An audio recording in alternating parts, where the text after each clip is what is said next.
the Fanatec Handbrake V2, the best handbrake I've ever tested, with one flaw that can ruin everything. Here's the truth no one tells you. Now, Fanatec finally fixed almost everything that made the old 1.5 annoying.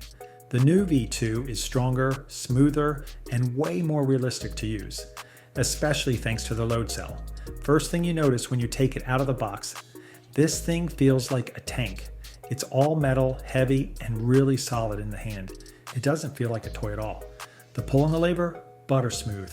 That's because Fanatec used proper bearings for the pivot, so there's zero friction or stickiness. It just moves like real hardware.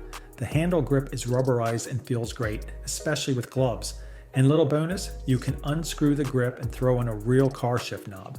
Mounting options are also perfect. You can install it horizontally or vertically, which is awesome for rally or drift setups. And once it's bolted to an aluminum rig, it doesn't move. No flex, no vibration, just solid. Installation, plug and play if you've got a Fanatec base.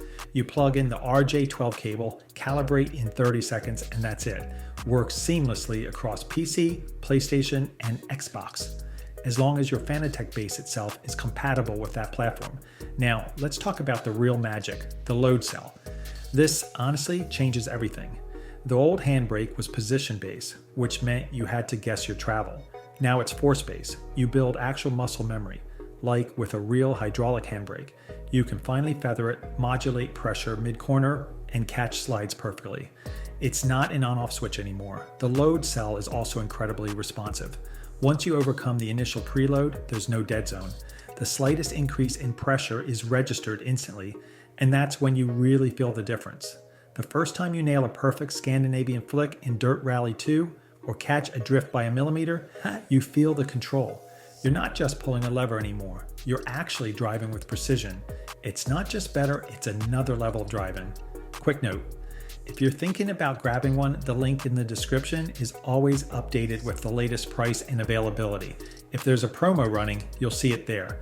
Plus, it helps support the channel so I can keep testing gear like this. Now, the elastomers, that's what gives it that compressed hydraulic feel. Real resistance, natural rebound, super authentic. It's leagues ahead of the old spring-based systems. So yeah, in terms of realism and control, this is a massive upgrade, especially if you're into rally or drift. This thing completely changes the way you drive. But now the big problem, the pivot bolt. That little Allen screw holding the lever together was the Achilles heel of this handbrake on early units. People reported it snapping during setup, sometimes before even using it once.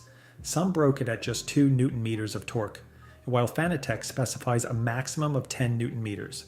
The good news, recent batches seem to have addressed this issue, but it's worth mentioning if you're buying secondhand or older stock.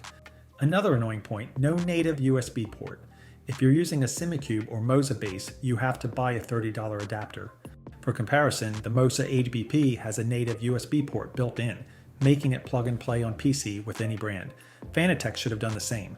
Other small flaws, the rubber grip can twist during long sessions, and some people hear a tiny click at the start of travel. On console, some players have reported controller disconnected bugs in EAWRC. Appears to be firmware related. But when it's working, man, it's incredible. The load cell is leagues ahead of the old potentiometer design. Precise, consistent, and it doesn't wear out. No spikes, no cleaning, no drift. Just pure control. And the feeling when you're in game, that compression, that resistance, it's addictive. Would I recommend it?